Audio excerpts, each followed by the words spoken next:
Welcome to the Roots Revival with Food Prude, where we're going back to our roots and learning old-fashioned ways in a modern world. Hi, I'm Laura Lawrence, and I'm glad you're here with me.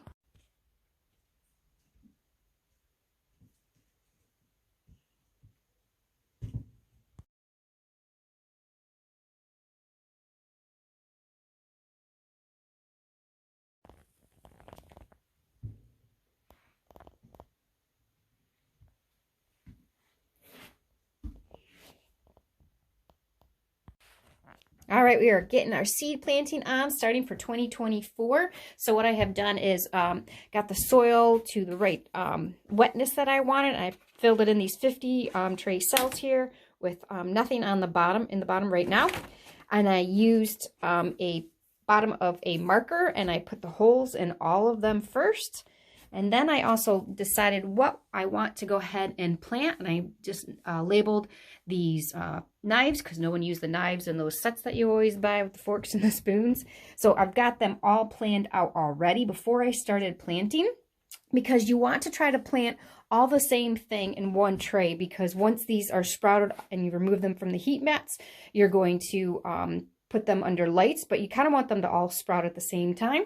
So that's what I kind of categorized them here. So I got them planted out. Then I went ahead and then actually filled in the holes with the seeds that I decided that I wanted to plant there.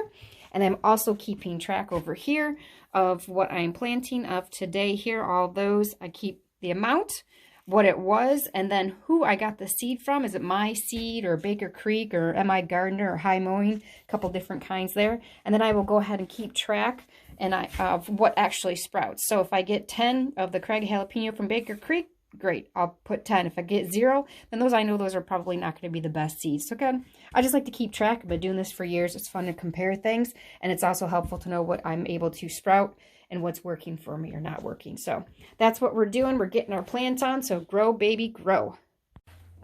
All right, we have moved the flats of all the seeds that have just been planted over here with the heat mats underneath, the dome on top, and I will leave it like this till they sprout. And when most of the tray has sprouted, I will go ahead and remove the dome, remove the heat mat, place them under lights. And this is my successful method I've been doing for so many years. After a couple years of lessons learned, this is what works the best, is how I've been doing this. If you're interested in a free seed starting guide, you can go to shop.foodprude.com. There's a free seed starting guide.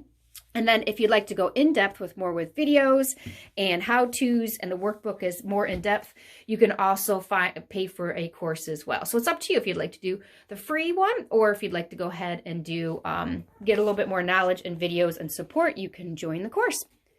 Happy seed starting!